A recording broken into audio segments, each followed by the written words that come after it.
Buksan mo ang iyong mga mata. Natagpuan ko ang aking sarili na nakaupo sa isang trono. Sa harap mo ay isang silid. Napakalawak niyan. Maaari kang magkaroon ng isang buong konsyerto. Mayroong mahabang pila ng mga tao na nakasuot ng itim na damit sa magkabilang gilid.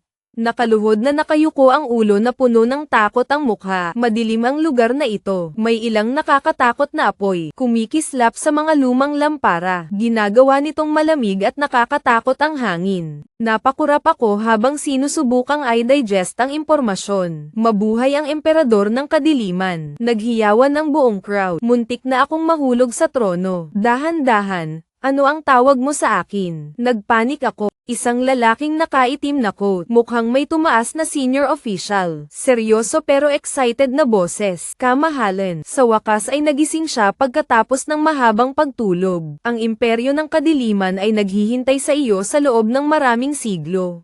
Simula nung nawala ka, namatay ang mga ilaw. Ang paninira sa atin ay masama, at itulak tayo sa bingit ng pagkawasak. Pero ngayon bumalik ka, mag-utos ka. Kamahalan, pupunasan natin ang mga light crane na iyon. Agad akong naubusan ng salita, isang script ng larong role-playing. Naidlip lang ako. Paggising mo naging multo ka na. I snuck my hands, masakit hindi na nanaginip. Huminga ng malalim. Nagpa siya akong subukan ang pinakasimpleng tanong. So sino ako? Tahimik ang buong kwarto. Napatingin sa akin ang mga lalaki. Para akong nagtanong ng isang mahusay. Hindi makajos na tanong. Ngunit sa kabutihang palad, mabilis na ipinaliwanag ang opisyal na pangalan ng Kia, na may panatikong ekspresyon. Ikaw ang Dark Emperor. Ito ang ating dakilang pinuno. Mayroon kang walang kapares na kapangyarihan. Kaya nilang kontrolin ang kadiliman. Ang pagyuko sa espasyo ay nagpapatawag ng milyon-milyong halimaw at drill tuktok. Tinaas ko ang kamay ko at humarang. In short,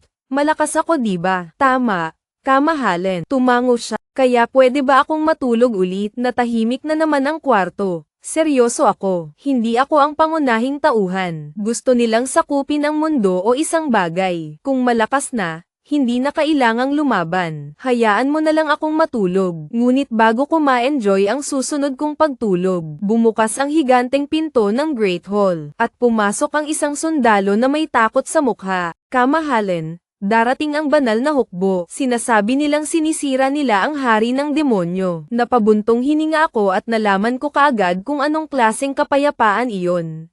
Okay, kung hindi nila ako pinatulog, tingnan muna natin kung sino ang mawawalan ng tulog. Nakatayo ako sa mga dingding ng kastilyo. Ipikit mo ang iyong mga mata dahil inaantok ka. Tumingin sa ibaba. Nakapila sa ibaba ang tropa. Nakasuot sila ng matingkad na dilaw na baluti. Dala ang kalasag ng krus. At sumisigaw ng mga ganyan. Mga mandirigma ng liwanag. Ngayon ay sisirain natin ang Demon Lord. Nakasimangot ako. Pero wala akong nagawa. Kailan kayo nagkaroon ng sama ng loob sa akin? Isang light faction commander na nakasakay. Umakyat ang maringal na puting kabayo. Ang kanyang baluti ay sumasalamin sa araw. Parang gustong sunugin ang retina ko. Inihagis lang niya ang kanyang espada sa langit at sumigaw. Ikaw ang Demon King. Ikaw ang sagisag ng kadiliman. Hangga, mayroon ka. Walang kapayapaan sa mundong ito. Bamantong hininga ako at pinunasan ang aking mga templo. Para sabihin yan, ayaw mo ng kapayapaan. Hinawakan ng commander ang hawakan ng espada nang hindi nagsasalita. O mandirigma lumabas. Bumaba ang tingin ko sa umaasenso na tropa at lumingon. The black-clothed official na nakatayo sa tabi niya. Kailangan ba natin silang bugbugin? Agad niyang iniyuko ang kanyang ulo sa magalang na boses. Kamahalan.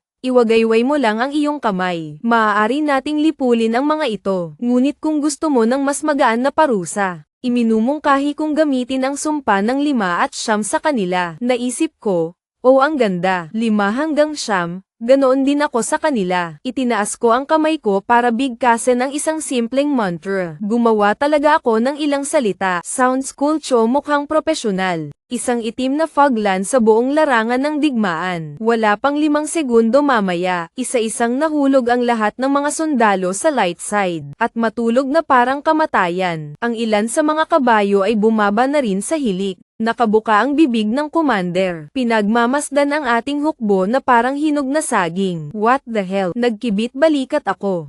Ano ang sinaktan mo sa akin? Gusto ko lang matulog. Ngayon ang lahat ay natutulog ng magkasama. Sa ilalim ng kastilyo ang tanging espasyong natitira. Ang tuloy-tuloy na hilik ng libu-libong sundalo. Tumalikod ako at humikab, at ngayon ay matutulog na ulit kami.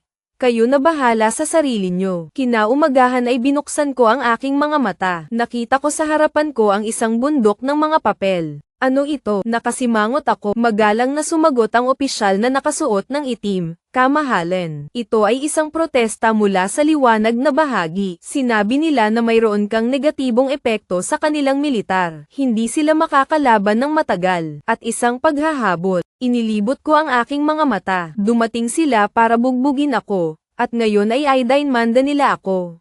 Oo. Kamahalan, at nagpapadala rin sila ng mga aplikasyon para sa pangmatagalang bakasyon, para hindi magising sa oras. Umupo ako sa trono na nakayuko, gusto ko lang matulog, inihiga ko pa rin ang ulo ko sa mga nakakatawang demanda na ito.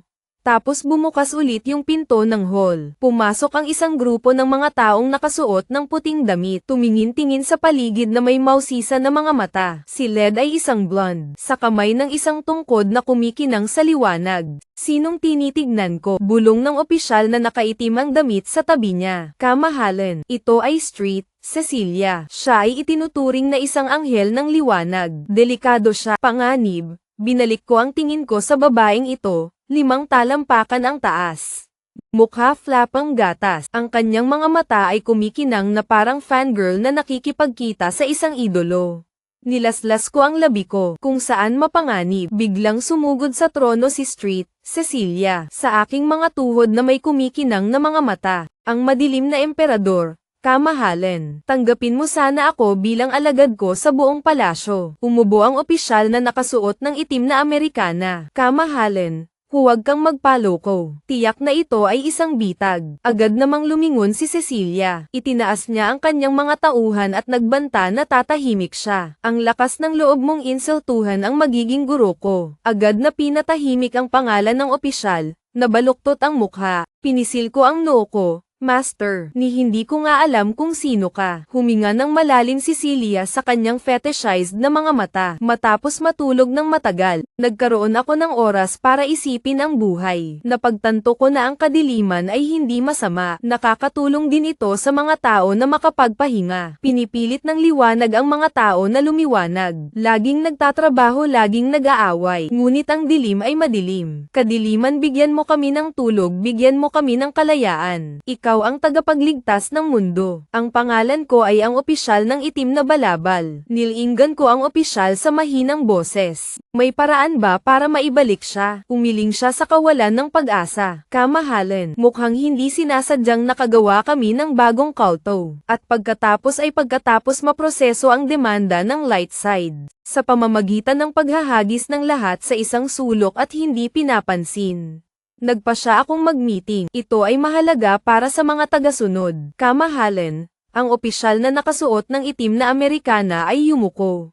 Ano ang susunod mong gagawin? Kinapa ko ang baba ko sa pag-iisip. Paano kung hindi na tayo mag-away? Ito ay lumiliko sa psikolohikal na taktika. Sabay-sabay na nagtaas ng ulo ang buong grupo. Isang nalilitong tingin. Isang general ang tumayo sa seryosong boses. Nais ng iyong kamahalan na gumamit ng mga taktika sa pagmamanipula ng psikolohikal.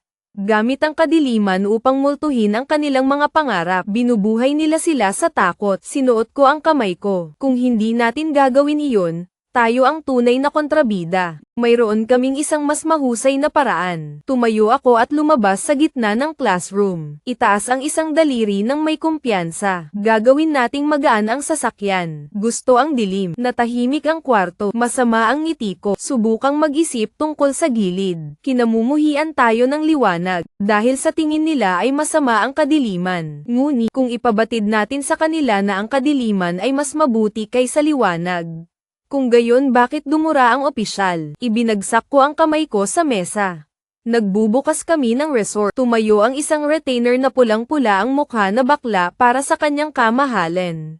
Tayo ang imperyo ng kadiliman. Ito ay hindi isang kumpanya ng paglalakbay. Tinapak ko siya sa balikat. Hindi mo maintindihan. Subukan mo lang mag-isip. Isang malamig na lugar na walang maliwanag na araw, Chang. Hindi pinipilit na gumising ng maaga. Walang asno malapit sa puwet. Sino ba naman ang ayaw? Nagsimulang dumagundong ang buong silid. Tila ang aking ideya ay hindi eksaktong walang katotohanan. Saglit na ikinapit ng opisyal na nakaitim ang kanyang mga kamay. Pagkatapos ay tumango. May katuturan ang kamahalan. Kung itinataguyod natin ang kadiliman bilang isang uri ng pagpapahinga, ang mga tao ng liwanag, maaaring automatikong lumipat sa aming panig. Pinitik ko ang kanang kamay, at kapag ang kanilang mga tao ay nagsimulang mas gusto ang dilim, ang magaan na pamahalaan ay babagsak sa sarili nitong, dahil wala ng suporta. Kung gayon hindi natin kailangang lumaban at manalo. Lahat ng nasasakupan ko ay tumingin sa akin na may paghanga sa mga mata. Bulong ng isang general, ang iyong kamahalan ay isang madiskarteng henyo. I folded my arms proud na nakatingin sa ibaba. Siyempre, Tara na sa trabaho. Matulog na tayo. Ang liwanag na bahagi ay malapit nang mawala ang mga bisita nito.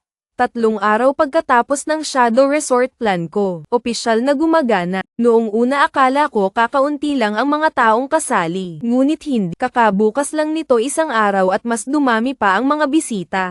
Pagdiriwang ng diskwento, nakatayo ako sa balcony ng kastilyo habang nakatingin sa batis. Hinayla ng lalaki sa kanyang mga mata ang letrang isang bibig ang sulat O. Tumayo sa tabi ko ang opisyal na nakasuot ng itim. Pare-parehong nalilito. Kamahalan. Tila ang mga maharlika ng liwanag na bahagi ay nagpadala ng tainga sa isa't isa.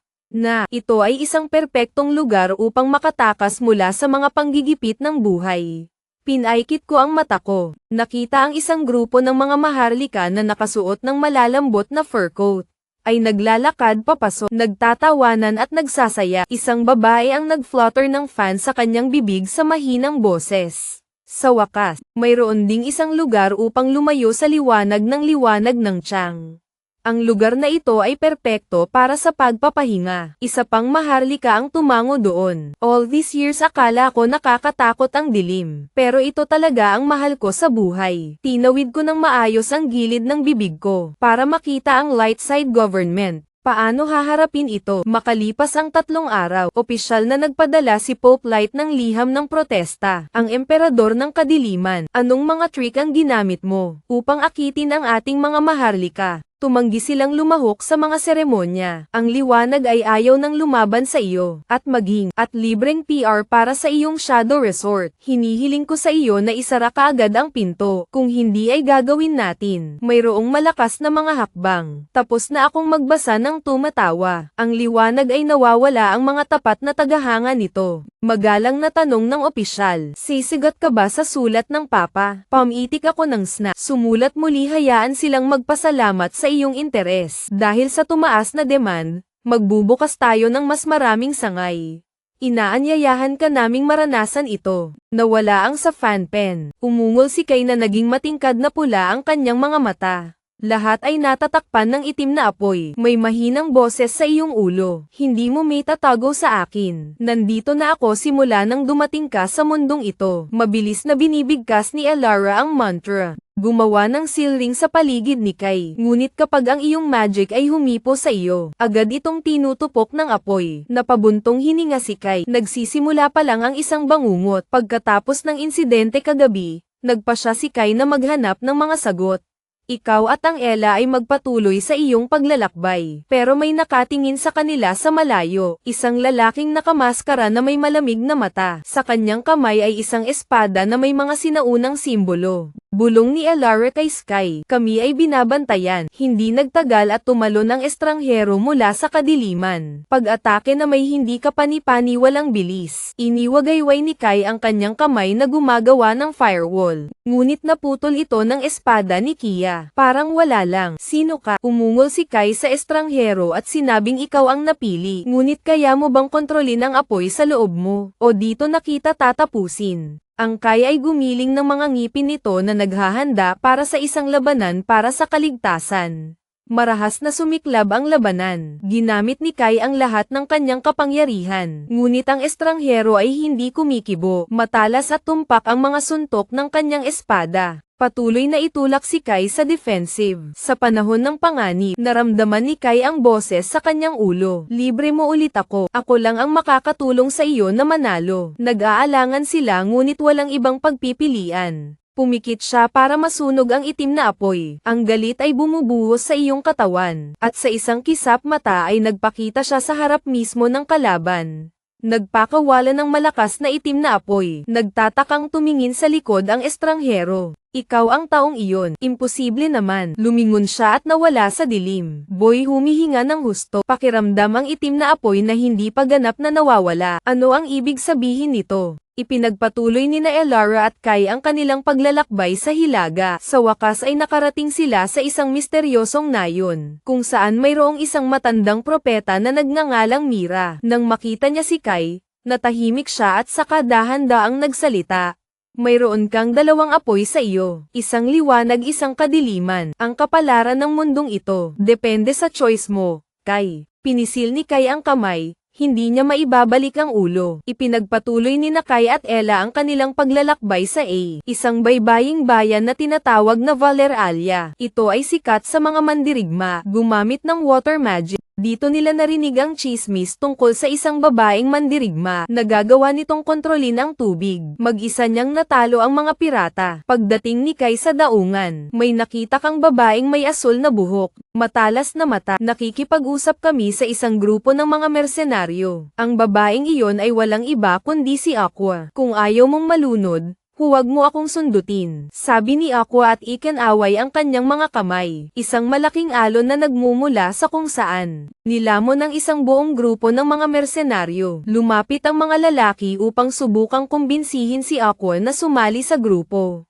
Ngunit tumanggi siya. Wala akong sinusundan. Sarili ko lang ang ipinaglalaban ko. Walang ibang paraan. Hinahamon ni Kai si Aqua na patunayan ang kanyang lakas. Ang labanan ay naganap sa daungan. Marahas na nagbanggaan ang tubig at apoy VA. Undervalued si Kai laban sa mga flexible na pag-atake ng Aqua. Ngunit may lakas ng loob at pagkamalikhain sa labanan. Sa wakas ay nanalo ka sa digmaan. Napatingin si Aqua sa bata na may paghanga. Maaari mo akong labanan ng hindi namamatay. Okay, sasamahan kita. Pero wag kang umasa na magiging madali ako. Ang susunod na paglalakbay, pinangunahan ang grupong Kai sa isang malawak na lambak ng mga bato. Ang tahanan ng isang tribong mandirigma. Narinig nila ang tungkol sa isang higanteng kayang kontrolin ang lupain. Napakalakas nito na kaya nitong durugin ang isang bundok. Sa mga kamao lang, pumunta si Kai sa arena ng tribo at nasaksihan ang kasamaan. Ito ay isang higanteng mandirigma na may mga kalamnan. Madali nilang tinatalo ang bawat kalaban. Hinahamon ni Kai ang masamang tunggalian upang patunayan ang kanyang halaga. Matindi ang labanan kapag ang kasamaan ay patuloy na lumilikha ng mga pader, sipa at malakas na suntok. Bawat suntok niya ay nagpayanig sa lupa. Napipilitan si Kai na gumamit ng mga flexible na taktika. Gumamit ng bilis upang umiwas at maghangad na talunin ang kalaban. Habang malapit nang matapos ang labanan, ginagamit ni Kai ang kanyang apoy para tunawin ang lupa. Nagiging sanhi ng pagkawala ng balanse ng presyon. Mula doon upang manalo, tumawa ka ng malaki, malakas ka, bata. Okay, sasali ako sa grupo mo. Ngunit tandaan, hindi kami sumusunod sa mga utos. Upang mahanap ang maalamat na Ice Shaman, ang grupo ng Kai ay nagtungo sa malamig na hilagang bundok. Dito nila narinig ang tungkol sa isang misteryosong lalaki. Maaari mong i-freeze ang isang buong hukbo sa isang sulyap, sa isang gabi ng snowstorm. Kapag ang mga lalaki ay naghahanap ng masisilungan, isang anino ang lumitaw. Isa itong icer, isang lalaking kasing lamig ng yelo ang mga mata. May kulay pilak na puting buhok. Umalis ka dito. Kung hindi, ikaw ay magiging isang estatwa ng yelo magpakailanman. Malamig na sabi ng humipo. Tumangging umalis si Kai at determinadong lumaban. Nagpatawag si Ice ng serye ng mga sibat ng yelo. Pag-atake sa hindi kapani-pani walang bilis. Sa tuwing sinusubukang lapitan ni Kai, ikaw ay napaatras ng blizzard na nilikha ni Ice. Napagtanto na hindi ka mananalo. Sa pamamagitan ng purong kapangyarihan, ginagamit ni Kai ang apoy upang lumikha ng isang ligtas na espasyo. Itigil ang Blizzard of Ice. Pagkatapos ng mahabang laban, sa wakas ay nasira ni Kai ang depensa. Napabuntong hininga ang hamog na nagyelo ng kalaban na si Ice. Malakas ka para mabuhay ako. Baka sasamahan kita saglit, pero wag mong asahan na madali tayong magkaibigan. Ang susunod na destinasyon ni Kai ay isang lungsod sa ulap. Protektado ng isang mandirigma, maaaring magpatawag ng kulog mula sa langit. Isa siyang eskrimador na kasing bilis ng kidlat. Gamit ang espada, maaari itong magpadala ng kuryente sa sinumang kaaway. Pindutin ito, lumapit si Kai sa spin at hinamon siya sa isang tunggalian. Ngunit sa sandaling magsimula ang labanan, tuluyan nang nabigla si Kai. Masyadong mabilis ang bilis. Ang mga suntok ay parang kulog. Hindi makapag-react si Kai. Napipilitang baguhin ni Kai ang taktika. Tumutok sa paunang pagbabasa ng galaw ng nababanat at eksaktong counterattack. Sa wakas ay may explosive firepower. Tinalo ni Kai si Thun. Nakangiti sa balikat Kai. Matagal na ang nakalipas. Ngayon ko lang nakilala ang isang taong kayang hawakan ang bilis ko. Okay, pasok na kami. Ngunit tandaan, hindi kita mapapatawad kung mabagal ka. Pagkatapos magtipon ng sapat, nagsimulang magsanay ang mga miyembro ng grupong Kai. Matutong pagsamahin ang kapangyarihan ng bawat elemento. Dumadaan sila sa maraming hamon upang madagdagan ang pakikipag-ugnayan. Mula sa pagprotekta sa isang nayon mula sa mga halimaw, para labanan ang mga mahiwagang humahabol. Ngunit papalapit pa rin ang dilim. Isang mas malakas na puwersa, kung anuman ang kanilang hinarap, naghihintay sa harap, handa nang lamunin ang mundo. Sa sandaling umalis ka sa templo, hinarang ng isang misteryosong lalaki ang grupo ni Kai. Isang mandirigma na nakasuot ng itim na balabal na may kumikinang na mga mata.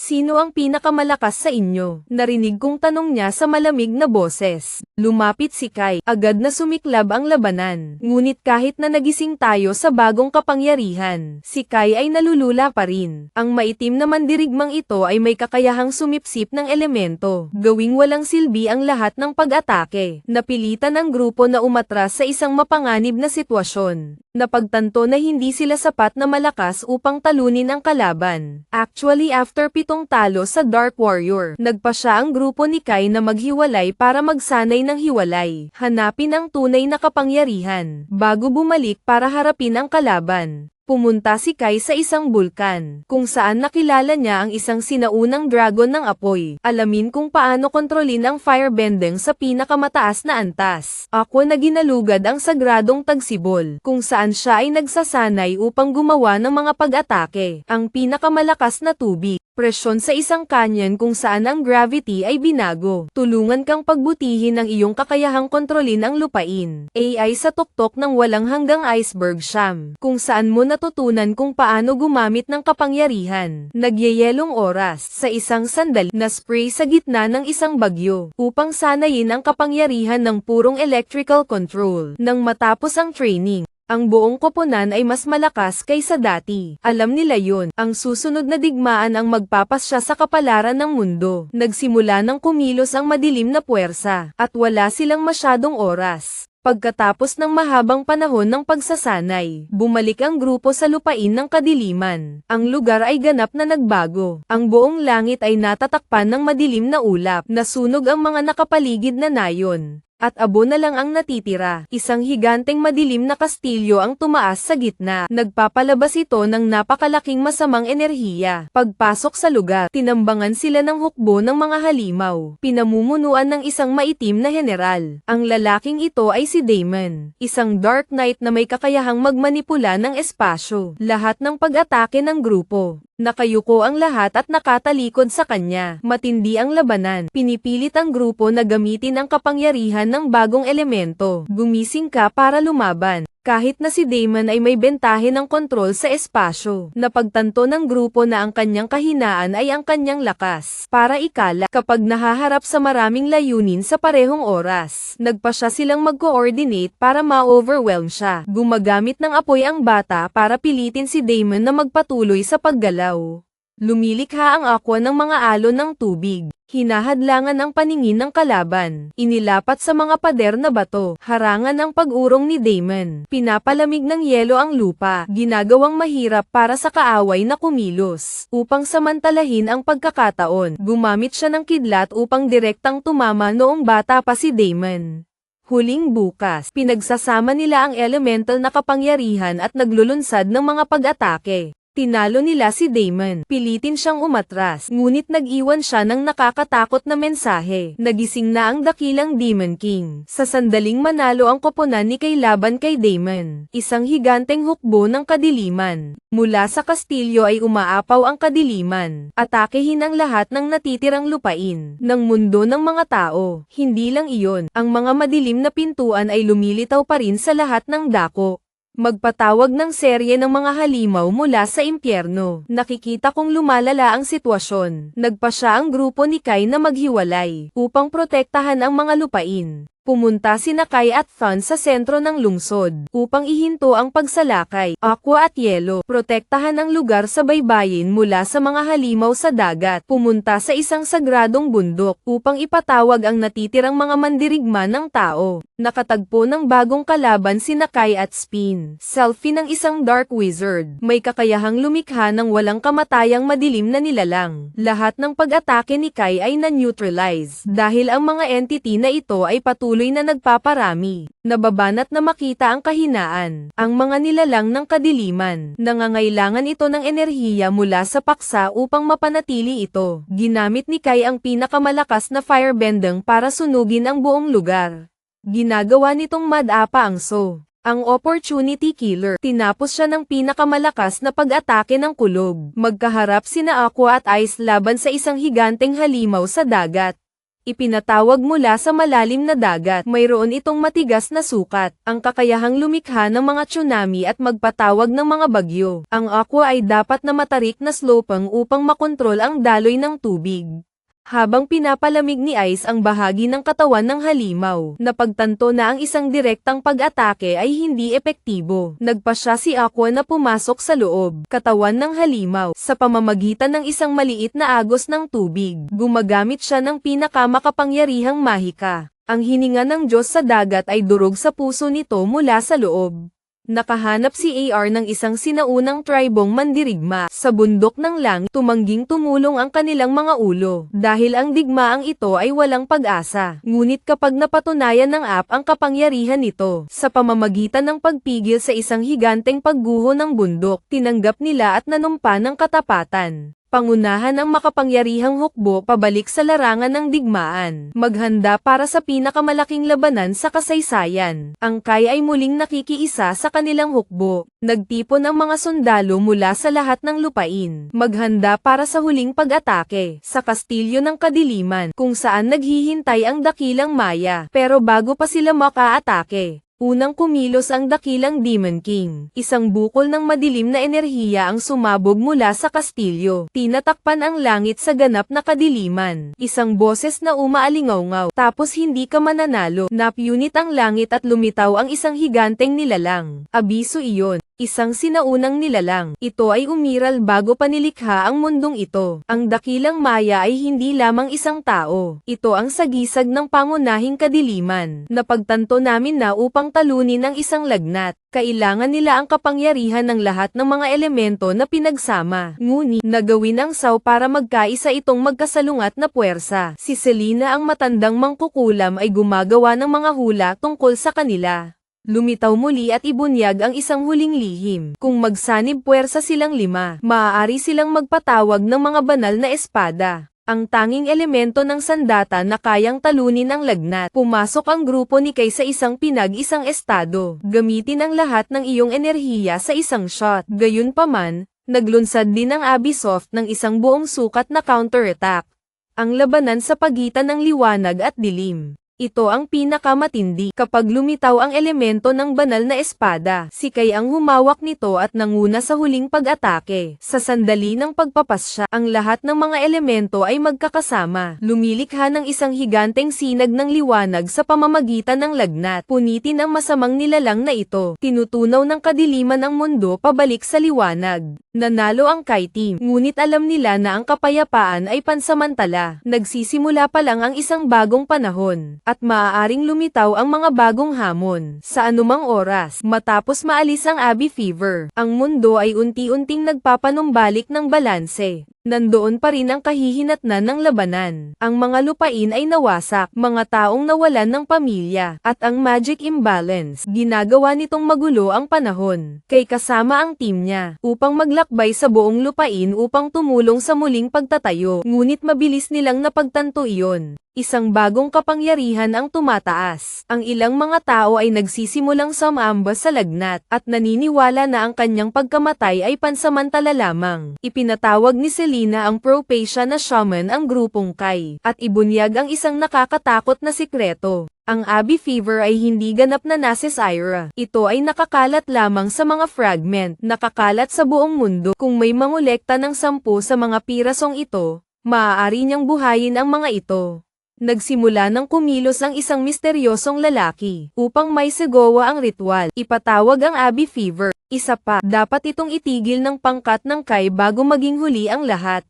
Kapag iniimbestigahan ang tao sa likod ng balak na buhayin ang Abbey Fever, ang pangkat ng Kai ay nakatagpo ng isang misteryosong organisasyon. Ito ay tinatawag na Society of Death. Naniniwala ang organisasyong ito, si Abisoft ang tunay na Diyos ng mundo, at sinusubukang bawiin siya. Ang pinuno ng grupo ay isang lalaking nakamaskara na nagngangalang Yaz, isang sinaunang mangkukulam. Siya ang kanang kamay ng dakilang hari ng demonyo. Nasa kanya ang isa sa mga piraso ng kaluluwa ni Abisoft, at hinihigop ang ilan sa kapangyarihan. Mula roon ay sinundan ng pangkat ng Kalen ang landas ni Yaz at ng mga Reaper.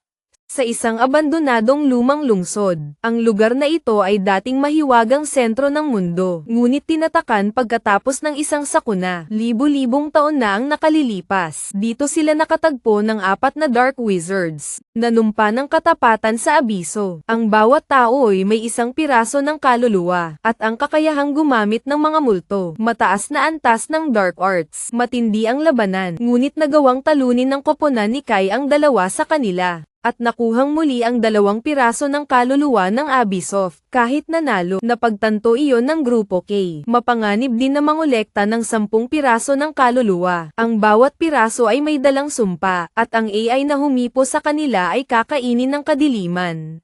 Batang lalaki na nakipag-ugnayan sa isa sa mga fragment ng kaluluwa. Nagsimula akong magkaroon ng kakaibang bangungot. Sa panaginip, natagpuan ko ang aking sarili na nilalamon ng kadiliman. At isang boses sa aking ulo, ikaw ay magiging akin. Ang susunod na clue ay humantong sa grupo ni Kai sa ipinagbabawal na isla. Isang lugar na tinatakan ng mahika sa loob ng libu-libong taon. Ayon sa alamat, dito nagsimula ang lagnat. Maaaring ito ay isang lugar na nagtataglay ng mahahalagang misteryo tungkol sa kanya. Nagpasya ang grupo ni Kai na pumunta sa ipinagbabawal na isla, ngunit ito ay natatakpan ng isang malakas na hadlang. Kailangan nilang gumawa ng paraan para masira ito. Bago dumating ang mga Death Squad sa harap nila, sinusubukang makarating sa Forbidden Island. Nalaman ng grupo ni Kai na mayroong isang lalaki sa kanyang linya ng 5. Apektado ng sumpa ng abiso, nagsimula siyang makarinig ng mga tinig mula sa dilim. At ito ay nagiging out of control. Lumalakas ang sumpa at sa wakas, pinagtaksilan niya ang grupo, pagnanakaw ng isa sa mga piraso ng kaluluwa, at mawala sa dilim. Matapos ang pagtataksil, nagkagulo ang grupo ni Kai. Hindi lang nila kailangang harapin ang mga Death Squad. Kailangan mong humanap ng paraan para mailigtas ang iyong partner. Ay sinapian ng kadiliman. Muling nagpakita si Selena, at binalaan iyon. Kaunting oras na lang ang natitira, bago ang ritual ng muling pagkabuhay ay kumpleto na ang lagnat. Kung hindi sila makakolekta ng 10 fragment ng kaluluwa, at selyuhan sila, mawawasak na naman ang mundo. Nakakolekta si Yaz at ang Reaper ng 10. Karamihan sa natitirang bahagi ng kaluluwa, at naghahanda upang makumpleto ang ritual ng muling pagbuhay sa Abbey Fever. Gumagawa sila ng mga ritual sa walang katapusang vault, isang lugar na malalim sa ilalim ng lupa, kung saan ang mga intersection ng mundo, mga tao at ang kailaliman ng kadiliman. Walang choice ang grupo ni Kai bilang karagdagan sa huling labanan. Para itigil ang ritual, ang huling labanan ay naganap sa pagitan ng grupong Kai at ang lipunan ng kamatayan. Sa panahon ng labanan, ginamit ni Yaz ang lahat ng kanyang kapangyarihan upang makumpleto ang ritual at isang higanteng nilalang ang nagsimulang bumangon mula sa kailaliman. Si Kai at ang kanyang koponan ay gumawa ng todo upang aisil ito. Bago pa huli ang lahat, sa wakas sa pamamagitan ng pagsasama-sama ng lahat ng elemental na kapangyarihan, gumawa sila ng permanenteng selyo. Kunin ang kaluluwa ng Abby Fever sa ibang dimensyon. Natalo si Yaz. Ang guild ng kamatayan ay natunaw at ang kadiliman ay muling itinaboy pabalik. Pero alam yan ng Group K. Ang panganib na ito ay hindi kailanman ganap na nawawala. Nagsimula na ang isang bagong panahon. At kailangan nilang maging handa sa susunod na hamon. Kabanata 71, isang maikling kapayapaan. Pagkatapos ng matagumpay na silang ng abiso, ang mundo ay pumasok sa panahon ng kapayapaan. Gayunpaman, hindi makapagpahinga ng matagal si Kai at ang kanyang koponan. Nandoon pa rin ang mga sugat ng labanan, kahit na nasira ang Death Order. Ngunit ang kanilang mga labi ay nakakalat pa rin kung saan-saan. Na loyal sa Abby Fever, tahimik pa rin itong gumagana. Humanap ng paraan para masira muli ang selyo. Isang araw, ipinatawag ni Selena ang grupo ni Kai at ibinunyag ang ilang nakakagulat na balita. Kahit na selyado na ang Abby Fever, isang maliit na piraso ng kanyang kaluluwa, lumulutang pa rin sa mundong ito. Kung hindi natin ito mahanap at sirain, ang panganib ng muling pagkabuhay ay nananatili. Pangkat Kai, nagpa siya na hatiin ang investigasyon sa mga labi. Itong huli, habang nag-iimbestiga, sina Kai at Aqua ay tinambangan ng A, grupo ng mga estranghero. Hindi sila mga labi ng Order of Death. Ito ay isang ganap na bagong organisasyon. Walang hanggang kadiliman siyam. Ang pinuno, isang misteryosong lalaki na may pulang mata. Sinasabing natagpuan niya ang pagkasira ng abiso, at gagamitin ito para gumawa ng bagong genie. Pagkatapos ng maikling labanan, kinailangan ni Kai at Aqua na umatras dahil masyadong malakas ang kalaban. Bumalik sa base, nakatanggap sila ng kakaibang sulat mula sa walang hanggang kadiliman siyam. May imbitasyon sa isang pulong. Kahit na alam kong maaari itong maging isang bitag, nagpa siya ang grupo ni Kai na pumunta, dahil baka ito na lang ang pagkakataon para malaman kung nasaan ang mga labi. Sa wakas, dumating ang grupo ni Kai sa tagpuan at nakilala ang misteryosong pinuno. Tinawag niya ang sarili niyang Jaka, isang dark wizard. Ito ay may kakayahang kontrolin ang parehong liwanag at kadiliman. Nag-alok siya ng deal. Kung pumayag si Kai na sumali sa walang hanggang kadiliman siyam, hindi niya gagamitin ang shard para ibalik si Abby. Sa halip, ginagamit namin ito upang muling buuin ang mundo. Ang bata ay nahaharap sa isang mahirap na desisyon. Kung aawayin mo si Jaka ngayon, baka gamitin niya yung shard upang ilabas ang ilan sa kapangyarihan ng abiso. Ngunit kung makikipagtulungan tayo sa kanya, walang nakakaalam kung ano ang mangyayari. Pagkatapos makipag-usap sa iyong koponan, nagpa siya si Kai na tumanggi at naghanda para sa isang labanan. Ito ay hindi maiiwasan. Sa sandaling tumanggi si Kai, nagpatawag si Jack na ng hukbo ng kadiliman. Atakihin ang grupo. Ang labanan ay nagagana. Ngunit sa huli, napilitang umatras ang grupo ni Kai dahil sobrang lakas ni Jaka. Bago siya umalis, nag-iwan siya ng babala. Pagkatapos ay maghanda dahil sa susunod hindi na ako sisuko. Bumalik ang grupo ni Kai at nagpaplano para sa paparating na labanan. Napagtanto nila na kung walang tiyak na diskarte, hindi nila magagawang talunin si Jaka at maibalik ang shard. Sa wakas nakahanap ng paraan si Selena, makakatulong kay Kai at sa kanyang mga kasamahan na lumakas. Ngunit ang gastos ay maaaring malaki. Si Kai at ang kanyang mga kasamahan sa koponan ay nagsasagawa ng isang sinaunang ritual upang ilabas ang kanilang tunay na potensyal. Gayunpaman, ito rin ang nagpapaharap sa kanilang mga takot, ang pinakamalalim na bahagi ng aking sarili. Unti-unti nilang nalampasan ang hamon at nakakuha ng bagong lakas. Handa na para sa huling laban. Ang huling labanan sa pagitan ni Kai at Jaka ay sumiklab, na may bagong kapangyarihan. Makakalaban siya ng grupo ni Kai. Pero wala rin si Jaka. Mahina. Ginagamit niya ang shard para magpatawag ng Dark Entity. Ginagawa nitong mas magulo ang labanan. Pagkatapos ng matinding labanan, ginamit ni Kai ang lahat ng kanyang kapangyarihan para talunin si Jaka at selyuhan ang huling piraso. Magpakailanman ang mundo ay sa wakas ay wala na sa kadiliman. Pero alam ni Kai yun, hindi pa talaga tapos ang journey ko. Matapos makumpleto ang sinaunang ritual, nagpa siya ang grupo ni Kai na maghanap ng higit pang mga kakampi para harapin si Jaka. Ayon sa mga sinaunang dokumento, may isang mandirigma na kayang kontrolin ang mga puno, nakatira sa malalim na kagubatan MC. Gayunpaman, ang kagubatan na ito ay lubhang mapanganib, kasama ang mga sinaunang nilalang na nagbabantay. Pagpasok namin sa kagubatan, ang grupo ay mabilis na inatake ng higanteng leopardo, at mapanganib na mga bitag ng halaman. Lumilitaw na inaatake sila ni MC nang hindi nagtatanong kung bakit. Naniniwala siya na ang mga tagalabas ay nanghihimasok. Sinisira nito ang natural na balanse. Dapat patunayan iyon ng bata. Hindi sila nandito para sirain. Sa pamamagitan ng pagtagumpayan sa mga hamon ng kagubatan, tumulong sa pagpapagaling ng isang sinaunang puno ng Diyos na may sakit. Nakuha ng grupo ang tiwala ni M. Ang huling si. Pumayag siyang sumali. May mga kondisyon. Kailangan nilang protektahan ang kalikasan sa halip na sirain ito. Ito ay pagkatapos mag-recruit ng mga lihim. Nakatanggap ang grupo ng chismis tungkol sa isang babaeng mandirigma. Nariyan ang kapangyarihan ng liwanag, na kayang magpagaling ng mga sugat, at linisin ang madilim na mahika. Ang pangalan niya ay Lei. Nakatira sa isang sinaunang templo sa tuktok ng isang makalangit na bundok.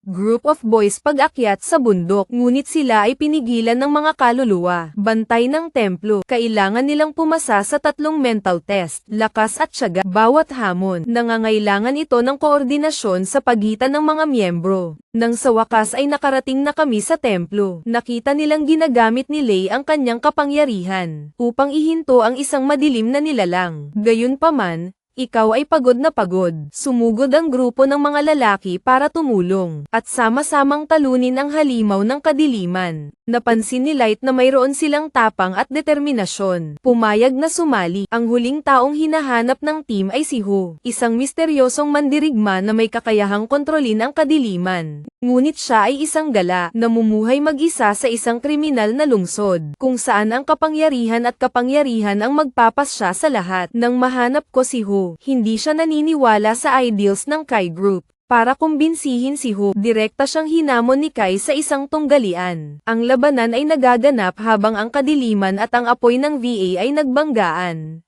Isa, sa huli ay nanalo si Kai ngunit hindi pinatay si Hu. Sa halip, makipag-ugnayan at mag-alok na makipagtulungan. WHO, nagulat ako sa pasensya at pagpaparaya ni Kai. Pumayag na sumali sa grupo. Gayunpaman, binalaan niya iyon. Ang kapangyarihan ng kadiliman ay maaaring mapanganib. Kung hindi mahusay na kontrolado, maaari nitong lamunin ang mundo. Pagpasok sa hall, lumilitaw ang Nerot sa totoong anyo, isang nilalang na may anyo ng tao. Ngunit ang mga mata ay dalawang napakalalim na lukab. Nilalamon ang lahat ng liwanag. Tumawa lang siya, at ipatawag ang madilim na saw ng grupong Kai mismo. Bawat saw, taglayin ang buong kapangyarihan at kakayahan ng may-ari. Ito ay isang labanan sa brainstorming. Napagtanto na hindi ka mananalo sa kumbensyonal na kapangyarihan. Naintindihan naman ni Kai ang tanging paraan upang talunin ang saw. Ito ay tungkol sa pagtanggap sa sarili mong kadiliman. Ibinagsak niya ang kanyang espada sa harap ng saw, at kilalanin ang lahat ng iyong mga takot. Agad na nawala ang saw. Sumunod naman ang iba sa team, at isa-isang naglalaho ang mga anino. Pumalakpak si Nero. Pinalakpakan ko sila sa pagpasa sa unang pagsubok. Napaatras si Nero. Buksan ang Chameleon Tower, kung saan tatapusin na niya ang ritual. Sinisip-sip ang buong elemental na kapangyarihan. K-Team Chase, ngunit kailangang pumasa sa 4 na antas ng hamon.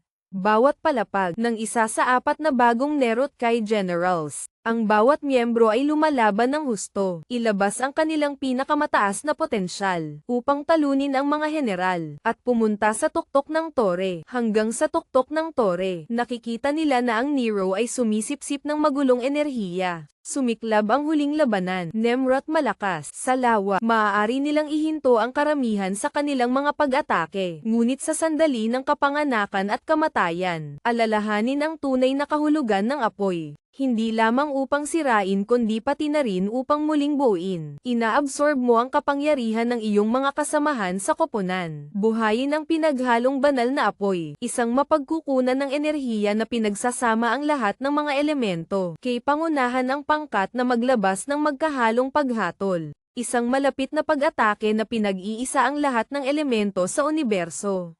Tamaan ng Nero, lahat ng kapangyarihang naipon niya sa loob ng libu-libong taon. Nasunog mula sa loob, bago ito matuno. Nakangiti lang siya kapag hindi natatapos ang kaguluhan. Pagkatapos masira ang Nerot ay gumuho ang kastilyo ng kaguluhan. Bumalik si Kai sa mundo. Tanggapin ang karangalan ng lahat ng kaharian. Pero alam ni Kai na hindi pa tapos ang kanilang paglalakbay. Sa abot tanaw ay isa pang anino ang sumisikat. Ang bawat miyembro ng pangkat ay nakakakuha ng bagong kapangyarihan. Tinatawag ng bawat isa ang halimaw, ang aking huling antas ng elemento. Nagpasya silang huwag tumigil doon, ngunit ipagpatuloy ang paglalakbay, tuklasin ang mga misteryo ng mundo. Nakangiting nakatayo si Kai sa harap ng sariling apoy. Nagsisimula pa lang ang kwento natin. Matapos talunin si Nero, nagpasya ang koponan ni Kai na magpatakbo ng isang panloob na paligsahan. Upang subukan ang mga bagong limitasyon ng kapangyarihan ng bawat miyembro. Walang gustong maiwan sa isang paglalakbay upang matuklasan ang mundo. Sa isang malaking lugar sa isang malayong lambak, nakagawa sila ng natural na arena, kung saan magaganap ang mga pasabog na labanan. Unang paghaharap kay VSC Aqua. Pumasok si Kai sa arena. Malakas ang apoy sa iyong mga mata. Nasa harap mo si Aqua. Pinakamalakas na pangkat ng humahawak ng tubig. Umiihip ang hangin. Senyales na magsisimula na ang isang hindi kompromiso na labanan. Ang apoy at tubig ay isang plus eco. Nakangiting dalawang kamay na nakaswing si Aqua. Ang bawat tubig ay nagsisimulang umikot sa paligid mo. Parang buhay na ahas. Tama. Pero, wag mong isipin yun. Madali mong mapatay ang apoy ko gaya ng dati. Itinapak niya ang kanyang mga paa sa lupa. Ang pulang apoy ay sumiklab mula sa kanyang katawan. Umiikot na parang heat storm. Hindi mawalan ng oras. Ang Kai ay sumugod sa harap ng kamay na nagpahayag ng isang nagpapasiklab na pag-atake ng dragon. Lumilikha ng fire dragon na diretsong naglulunsad patungo sa Aqua. Pero sobrang bilis ni Aqua. Marahan siyang dumausdos sa gilid at itinaas ang kanyang mga kamay. Gumamit ng lamig ng karagatan upang sugpuin. Isang higanteng pader ng tubig na tumataas. Mula sa lupa na nilalamon ang apoy ni Kai sa isang segundo. Bawat singaw na tumataas sa gitna ng larangan ng digmaan. Tinatakpan ang view. Ang bilis mo naman. Tumawa si Kai pero walang kapabayaan sa mga mata niya. Hindi pa tapos. Sagot ni Aqua sa kanyang mga mata na kumikinang sa matalas na riya.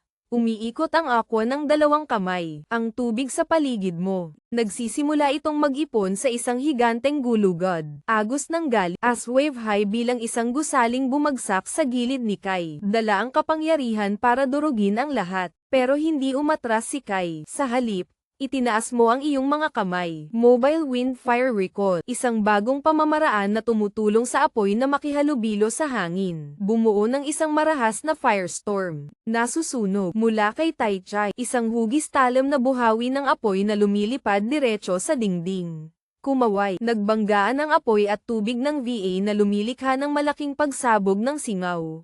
Pagkabigla sa arena, ang lupa ay gumuho sa ilalim ng kakilakilabot na kapangyarihan ng dalawa. Pagkatapos ng VA touch, parehong naiinis sina Kai at Aqua sa kanilang mabilis na paghinga. Hindi ka pwedeng lumaban ng ganito. Iniisip ni Kai na kailangan mong baguhin ang mga taktika. Agad na tumalon si Kai sa high. I-rotate ang mga tao sa himpapawid at I-deploy. Incendiary na clone ng larawan. Babola apoy hitsura and closure. Aqua mula sa maraming ibang direksyon. Kumunat ang noo ni Aqua, alam niyang kailangan niyang kumilos kaagad. Ibinagsak niya ang kanyang mga kamay sa lupa. Buhayin ang Mediterranean Battle France. Ginagawang mababaw na anyong tubig ang buong lupain. Link ng tubig. Biglang umagos ang tubig. Balutin ang bote gamit ang iyong mga clone. Hilahin sila pababa na parang baha. Pakiramdam ni Kai ay hawak ng mahigpit ang kanyang katawan. Ang iyong apoy ay humihina kapag ito ay natatakpan ng tubig. Nanalo ako. Matagumpay na tumawa si Aqua at naghanda upang ilunsad ang pagtatapos na suntok. Ngunit sa tamang panahon, mali. Nawala si Kai. Kahanga-hanga ang Aqua. Ngunit sa ngayon, may matinding init sa likod niya. Sunog ang totoong larawan. Lumilitaw si Kai mula sa isang clade. Ay nagtatago sa singaw. Isang maapoy na suntok ang ibinato kay Aqua. Bagama, mabilis. Hindi ito lubos na naiwasan ni Aqua. Tinamaan siya ng suntok sa balikat. Nawalan ka ng balanse at bumagsak. Pag-upo mo, nagtaas ng kamay sa kanya ang lalaking nasa harapan niya. Natalo ka. Napabuntong hininga si Aqua at tumawa. Hawakan mo ang kamay ko para tumayo. Natalo talaga ako. Ngunit ito ay masaya. Tumawa si Kai. At nagkahawak kamay silang dalawa, habang nagyaya ang ibang teammates. Natapos ang unang laban sa pagkapanalo ni Kai. Ngunit ito ay simula pa lamang ng paligsahan. Pagkatapos ng laban ni Kai at Aqua, ang arena ay nagiging mas mainit. Excited na ang iba pang miyembro. Naghihintay sa susunod na laban. At sa pagkakataong ito ay pumasok kayong dalawa sa arena. Mandirigma ng kulog at baluti ng lupa. Kulog laban sa batosaw. Iyan ay medyo kawili-wili. Upstand arms. Mukha kasing kalmado ng hindi gumagalaw na bundok. Hindi ako makikipagkompromiso. Maghanda. Ngumiti ng may kumpiyansa. Nagsisimula ng magningning ang iyong mga kamay. Ang makikinang na gintong sinag. Dalawang tao ang magkaharap sa arena. Nagtaas ng kamay si Kai at sumenyas na magsimula na. Magsisimula na ang laban. Ito ang unang kumilos. Darating ka na parang kidlat. Naghari si Ray Tianloy. Isang suntok na nakabalot sa kulog na nakatutok sa dibdib ng mudcoat. Ang suntok ay napakalakas na ang lupa sa ilalim ng presyon ng paa ay pumutok ra. Tumalsik ang kidlat kung saan-saan. Ngunit kapag ang usok ay natunaw, ganun pa rin ang pressure. Ilang hakbang na lang pabalik, ngunit hindi pa rin cinnamon. Nababanat na pagsimango. Huwag kalimutan na ako ang defensive monument ng grupo. Biglang lumiwanag ang buong katawan mong laughing shirt, na may napakakapal na layer ng rock armor. Perpektong armor jelly. Swing mangas na suntok sa lupa na lumilikha ng shockwave. Iling ang lupa. Isang serye ng mga higanteng puno ng bato na sumisibol mula sa ilalim ng spandex. Pinipilit kang tumalon at umiwas. Hindi mo ako matatalo sa bilis mag-isa. Masamang sigaw. Dalawa ang iyong mga kamay ay nakakuyom na tawag. Dalawang higanteng bato mula sa magkabilang gilid. Idiniin sa nababanat na parang bitag. Pero ngumisi lang si Spandex. Nakalimutan mo ang isang bagay. Biglang nawala ang katawan niya sa isang kisap mata. Hindi na nakatayo sa pagitan ng dalawang bato. Kung ano ang ipinagtataka ng isip. Ngunit kaagad, isang kislap ng ginto ang kumislap sa tabi niya. Set ng drag ng Diyos. Lumilitaw ito sa kanan. Binato niya ng panibagong kulog ang tagiliran niya. Ngunit, mabilis na na-activate ng shirt ang apron na tower defense. Ginagawa nitong kasing tigas ng bato ang iyong katawan. Ang suntok ni VA Spandex sa rock armor. Gumawa ito ng dagandong na yumanig sa arena. Nakatayo pa rin ang shirt. Buti na lang. Pero hindi sapat para mahulog ako. Isip kontra-atake. Agad na inihampas ang kanyang higanteng kamao patungo sa kalabog. Ang lupa ay pumutok na parang lindol. Pero nagawa niyang umiwas. At ang bilis ng kidlat. Hindi kita kailangang awayin ng harapan. Kailangan ko lang. Bigla siyang tumalon. Nasa langit ang mga kamay. Nagtipon ang kidlat mula sa himpapawid. Ito ay isang malaking daloy ng enerhiya. Hangganan ng Tianloy. Isang singsing ng kulog ang nabuo na tumakip sa buong arena. Mararamdaman mo ang kasamaan sa iyong mga mata. Nakapaligid sa amin ang kuryente. Kung ikaw ay isang bato, kaya gagawin kitang higanteng magnet. Agad na tumama sa lupa ng malakas. Lumilikha ng isang malakas na shockwave. Pagbagsak ng lindol, sumabog ang lupa, rocks na lumilipad sa paligid tumba sa lugar. Ngunit ito ay nasa himpapawid pa rin. Iwasan ang pag-atake, nandito na ako sa taas. Tumawa siya at agad na ikanaway ang kamay. Isang higanteng kidlat, carpet ng Tianloy. Bumagsak ang kidlat mula sa langit sa aking kamiseta. Nag-cross arms siya. Ilagay ang lahat ng iyong enerhiya sa Absolute Shield. Paglikha ng isang tunay na layer ng depensa. Ngunit sa pagkakataong ito ay napakalakas ng kidlat kaya nabasag nito ang baluti ng bato.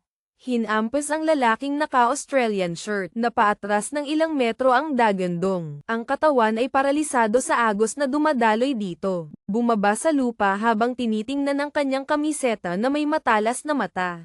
Kaya mo pa bang tumayo? Panteng na sinusubukang tumayo, ngunit ang iyong katawan ay hindi pa ganap na nakabawi. Pagkatapos ng huling suntok, sa wakas ay tumawa siya at nagtaas ng kamay. Okay. Sumuko na ako. Naglakad si Kay papunta sa field. Itaas ang iyong kamay at ideklara ang panalo. Umaatungal ang buong arena. Lumabas nang nakahawak ang iyong mga kamay sa iyong kamiseta. Kung pwede ko lang pansinin ng konti, gagawin ko. Smiling shirt spandex hands, magpa-practice pa ako. Sa susunod hindi mo na ako matatalo ng ganon kadali. Tapos na ang ikalawang laban. Nag-iiwan ito ng maraming kaguluhan para sa buong koponan. Ngunit ang paligsahan ay hindi titigil doon. Mas matindi pa ang susunod na laban. Pagkatapos ng laban sa pagitan ng t-shirt at t-shirt, ang buong arena ay umuugong pa rin. Ito ang susunod na laro, isang larong puno ng diskarte at kasanayan. Hinarap ng hybrid light warrior si Hu, ang Dark Wizard. Naglakad ang bata sa gitna ng field at itinaas ang kamay. Ready na ba kayong dalawa? Hinawakan ni Lei ang banal na espada ng liwanag. Malakas ang liwanag mula sa espada. Tumawa ka ng confident.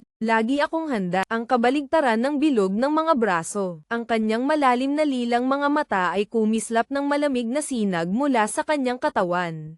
Isang agos ng maulap na kadiliman ang sumisikat. Ito ay tulad ng isang buhay na nilalang. Liwanag o dilim. Ngayon ay makakakita tayo ng mas malakas na AI. Nagsalita si Hu sa mahinahong boses. Napatingin si Kay sa dalawa saka ibinaba ang mga kamay. Magsisimula na ang laban. Sa sandaling magsimula ang laban, dumating si Leilaw sa napakabilis na bilis. Ang espada sa kamay ay pumutol ng maliwanag na liwanag. Maliwanag na carpet. Isang talam ng espada. Ang liwanag ay sumugod patungo sa Hu ng napakabilis. Ngunit tumayo si Hu, ang kanyang mga mata ay kumikislap ng malamig na sinag. Mga ilusyon ng kadiliman, nakasabit ang putik sa katawan, agad na nawala sa isang itim na hamog. Ang pag-atake ni Lei ay bumagsak lamang sa hangin. Magandang bilis, ngunit hindi sapat upang mahuli ako. Lumakas ang boses ng USA mula sa maraming direksyon. Hayaan mong maging mapagmatsyag si Lei. Biglang mula sa nakapaligid na kadiliman, row 10 black chain na inilabas. Dumiretso para atali si Lei. Madilim na pagkaalipin. Agad na tumalikod, swinging espada, putulin ang mga tanikala bago sila mahawakan. Naglalaro ako, pagkatapos ay tingnan mo ito. Itaas mo ang iyong espada. Magpatawag ng higanteng bola ng liwanag sa langit, parusa sa salamin ng optical. Isang malakas na liwanag ang nagpapaliwanag sa arena. Tinatanggal ang kadiliman, bumalik ng isang hakbang. Pakiramdam ang presyon mula sa purong liwanag NDT0. Ngunit hindi ito sapat. Tumawa ng mahina si Ho at iwinagayway ang kanyang dark magic hand.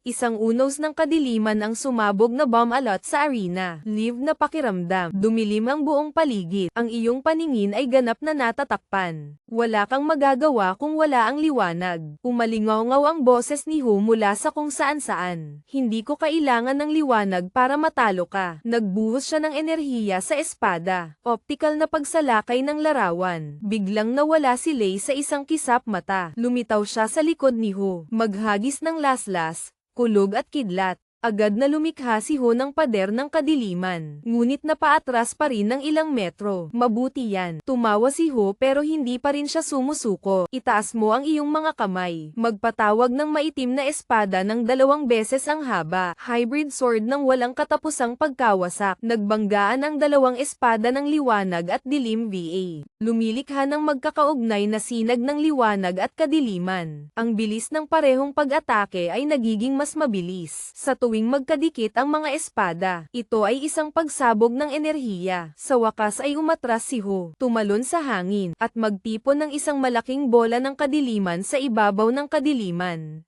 Sinisira ang globo. Bumulusok sa hindi kapani-paniwalang bilis. Diretso ang pakay kay Lei. Hindi iyon madali. Hybrid kagat ngipin. Ilagay ang lahat ng natitirang enerhiya sa espada. Paghatol ng banal na espada. Isang laslas ng liwanag na tumatagos sa bola ng kadiliman. Gawin itong sumabog sa hangin. Ang presyon mula sa pagsabog ay nagpabagsak sa kanilang dalawa sa lupa.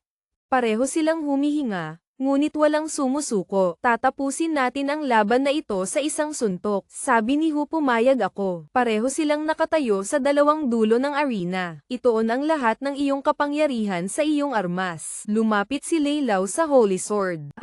At si Hu ay nag-counterattack gamit ang isang walang katapusang itim na espada. Dalawang pag-atake ang magkadikit sa gitna. Ito ay isang higanteng pagsabog. Tamba ang buong arena. Nang mawala ang usok, pareho silang nakaluhod na pagod. Tiningnan niya ang dalawa at idineklara na draw ang laban. Nagkatinginan sina Liang at Ho at nagtawanan. Bigyan mo rin ako ng iyong kamay. Nahuli ni Ho si Tai Lei. Ang labanan sa pagitan ng liwanag at dilim. Nagtatapos ito sa isang walang kabuluhang resulta. Nanalo sila, pero pareho silang nagkaintindihan. Naging mas malakas sila pagkatapos ng labanang ito. Kabanata 124 na finale ng Apoy at Yelo kay VSC Ice. Pagkatapos ng tense na laban ni na Likes at Ho, hindi pa lumalamig ang hangin sa arena. Kung ang nakaraang labanan, ito ang balanse sa pagitan ng liwanag at kadiliman. Magiging mahirap ang laban na ito sa pagitan ng Apoy at Yelo. Ang dalawang pinakamagkasalungat na elemento sa kalikasan. Mandirigma ng apoy ni Kai. Kakalabanin ko ang Ice Wizard. Parehong pumasok sa arena na may matipunong mga mata. Excited ang mga tao sa paligid. Dahil ito ay isang tugma sa pagitan ng dalawa. Isa sa pinakamalakas na koponan. Inabot ni Kai ang tawa na may kumpiyansa. Matagal na tayong hindi nag-aaway. Sino ang humipo sa kanyang puting buhok? Asul na mata, malamig na asul. Hindi ko hahayaang manalo ka sa pagkakataong ito. Nagtaas ng kamay ang bata para ipatawag. Ang pulang kahel na apoy ay malakas na nasusunog. Sino ang humipo sa lupa? Ang mga butil ng yelo ay dahan-daang lanra sa paligid niya. Bumuo ng isang mad-ulash na larangan ng paglalaro. Kinagat ni Kai ang labi. Tumango lang si Ice. Agad namang sumugod si Kai, at opisyal na nagsimula ang labanan. Kai pag-indayog ng mga kamay, isang higanteng agos ng apoy ang dumaan sa arena. Mahabang pamamaga ng paputok mula sa iyong kamay. Isang umaatungal na apoy na dragon ang dumiretso patungo sa yelo. Pero mahinahong tinapakan pa rin ng humipo. Gumawa ng puting ice shoe wall sa harap mo. Mahusay na kalasag ng yelo. Bumagsak ang fire dragon sa dingding. Ang singaw ay tumaas sa dilim. Hindi huli ang Kai. Bumangon sa hangin at maghanda para sa susunod na pag-atake. Paralisis ng firestorm. Mula sa palad mong umiikot, lumilikha ng nagniningas na ipoypo na marahas na nagniningas. Hindi ganoon kadaling hawakan ang iyong mga labi. Itaas ang inyong mga kamay. Nakatuon ang magic power sa nakapaligid na hangin. Matinding marahas na yelo. Lumilitaw ang isang nagyayelong bagyo. Nabangga ni VA ang buhawi ni Kai. Ang parehong magkasalungat na pinagmumula ng enerhiya ay pinagsama-sama. Ito ay magkahalong bagyo ng apoy at yelo. Isang malakas na pagsabog ang napunit sa arena. Pareho silang napaatras sa magkabilang gilid. Napadpad siya sa lupa habang ang isang kamay ay nasa sahig. Excited na tumatawa. Iyan ay mahusay. Ngunit ngayon ang oras upang magsimula. Ang hindi tumutugon na pagpindot ay naglalagay lamang ng isang kamay sa kalangitan. Biglang bumaba ang temperatura sa field. Nagsimulang huminto ang paghinga ng lahat sa paligid niya. Natipon sa puting hamog. Ganap na presyo. Isang malawak na lugar ng frozen land. Ang lupa ay ganap na nagyelo. Naramdaman ni Kai na nagsimulang bumagal ang kanyang katawan. Dahil napuputol ang lamig. Hindi ako papayag na samantalahin mo. Kinagat ng bata ang kanyang mga ngipin at ipinatawag ang lahat ng kanyang firepower. Armor ng Diyos ng Fire DM. Isang suit ng fire armor na nakapalibot sa kanyang katawan. Tulungan kang labanan ang lamig. Agad na tumalon sa ere ang bata. Ang kanang kamay ay kumukuha ng isang higanteng bowl ang apoy. Apoy Diyos ng karahasan. Ang bowl ang apoy ay nahulog na parang meteorite. Direktang layunin sa pagpindot. Kalmadong itaas ang iyong kamay. Mahabang armor tape. Ang iyong katawan ay natatakpan ng isang makapal na layer ng yelo. Sabay Rico, isang higanteng ice dragon ang sumugod upang saluhin ang boom. Tumama ng husto ang VA kaya yumanig ang arena. Kapag natunaw ang alikabok, parehong humihingal si Kai at ang AI touched. Matigas ang ulo mo gaya ng dati. Sino ang humipo sa iyong boses tulad mo? Natawa si Kai sa kanyang mga mata na puno ng determinasyon. Parehong naiintindihan iyon. Oras na para ilabas ang iyong pinakamalakas na suntok. Tumalon pabalik si Kai. Dalawa ang nagniningas na mga kamay ay nagpapatawag ng lahat ng apoy. Diyos ng pagkawasa, mula sa iyo, lumilitaw ang isang higanteng fire phoenix. Pagpapapakpak ng mga pakpak, lumilikha ng malalakas na kislap na nagpapaso sa kalangitan. Hindi sumuko si Ice sa maximum magic summon. Isang higanteng haligi ng yelo na tumataas mula sa lupa. Takpan mo ang iyong katawan. Ang walang hanggang yelo, mula sa langit ay lumitaw ang isang higanteng ice dragon. Ang mga pakpak ay nakabukas sa kalangitan. Pareho silang nagsasama sa supersonic na bilis. Sunog at hamog na nagyelo VA touch. Lumilikha ng isang higanteng pagsabog ng enerhiya. Ang arena ay nahahati. Kumaway ang yelo at tumaas ang apoy. Pagkatapos ng ilang segundo, natutunaw ang alikabok. Nakaluhod ang bata at si Ice, parehong pagod. Tumawa si Kai, ang galing mo. Ice. Ang sino mang humawak sa iyong mga labi ay hindi masama. Magkahawak kamay kayong dalawa. Tapusin ang laban sa isang draw. Napalingon si Kai sa lahat na nagtatawanan. Sino ang susunod? At nagtawanan ng lahat. Tuloy pa rin ang tournament. At mas kaakit-akit na mga laban. Naghihintay pa rin sa unahan. Pagkatapos ng away ng t-shirt at t-shirt, sumunod ay ang labanan sa pagitan ni Emerka. Mga mandirigma ng halaman at yelo. Frozen na mandirigma. Pareho silang mandirigma. Ito ay may kakayahang manipulahin ang kalikasan. Isang tagapangasiwa ng halaman. Isang lalaking hawak sa kanyang mga kamay ang kapangyarihan ng niebe at yelo.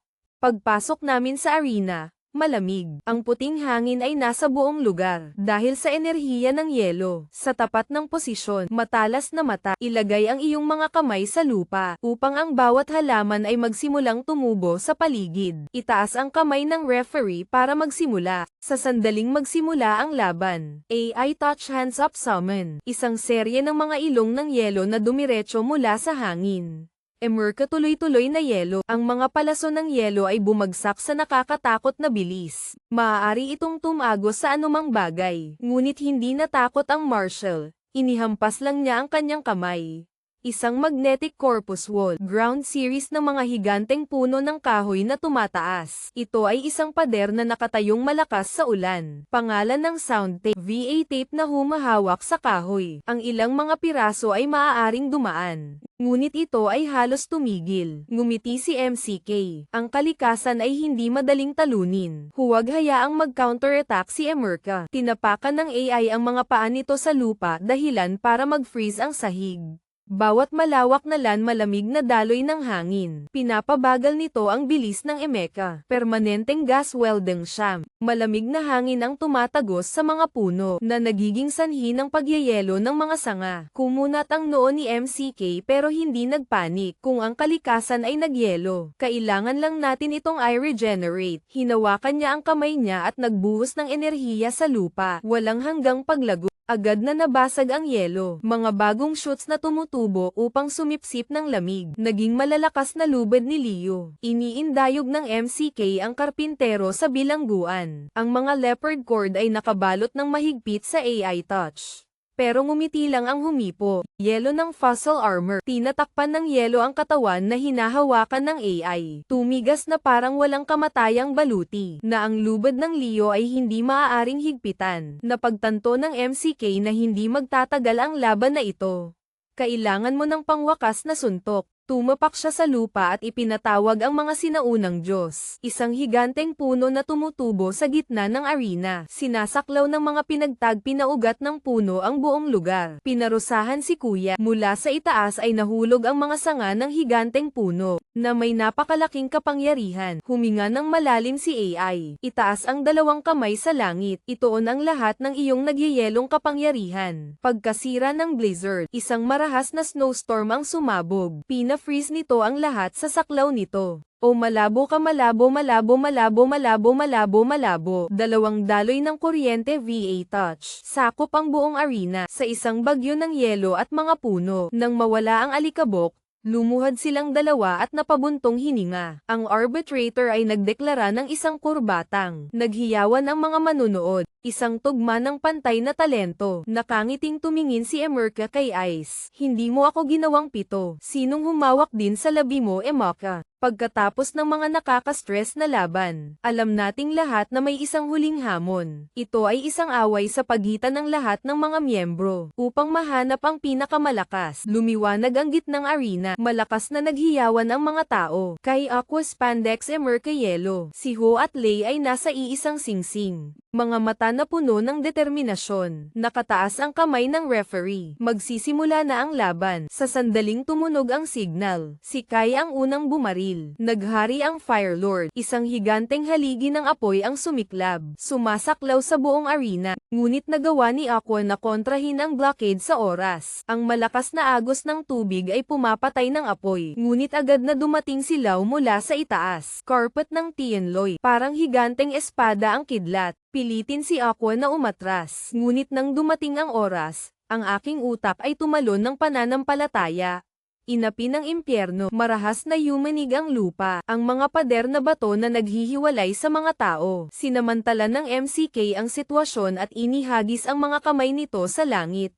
Isang mundo ng gali, lumaki ang mga ugat ng higanteng puno at sinunggaban ang lahat para kaladkarin sila sa ilalim ng lupa. Ngunit hindi ito pinababayaan ng AI. Extinct na amber. Ang buong arena ay nagyelo. Ang mga ugat ay ganap na natatakan. Hindi pa lumalabas sina Ho at Lei. Ho, napaiwas siya ng tingin sa kaibigan. Tumawa siya at nag-away silang dalawa. Nag-away sina Kai at Aqua. Ngunit sa huli, ginagamit ng Aqua ang pamamaraan na Sea of Concussion. Sipain si Kai palabas ng ring. Hang ay ninakaw ng kasamaan sa mga urchin. Ang selyo ay itinali at inalis sa labanan. Magkapantay ang laban ng Yelo at Emeka. Ngunit kapag lumikha si Ice ng snowstorm, para kontrolin ang kalaban, WHO biglang lumabas. Lumabas sa dilim at maglunsad ng photo escape. Talunin ang dalawa sa isang kisap mata. 3 tao na lang ang natitira, Ho, Aqua at Lei. Hindi pa sumusuko si Aqua. Ikaw ang Diyos ng tubig. Ngunit hinulaan ni Lei ang paghatol ng langit. Isang higanteng sinag ng liwanag ang palm unit sa tsunami. Talunin agad si Aqua. Ngayon ay half slime na lang ang natitira. Ang labanan sa pagitan ng liwanag at dilim. Stupid slope, lahat ng dark power bawal. Binalot ng dilim ang buong arena sa dilim. Walang makakakita maliban kay Lei. Hindi mo ako matatalo sa dilim. Umalingaw-ngaw ang boses ng USA sa kalawakan. Pero ngumiti lang si Lei.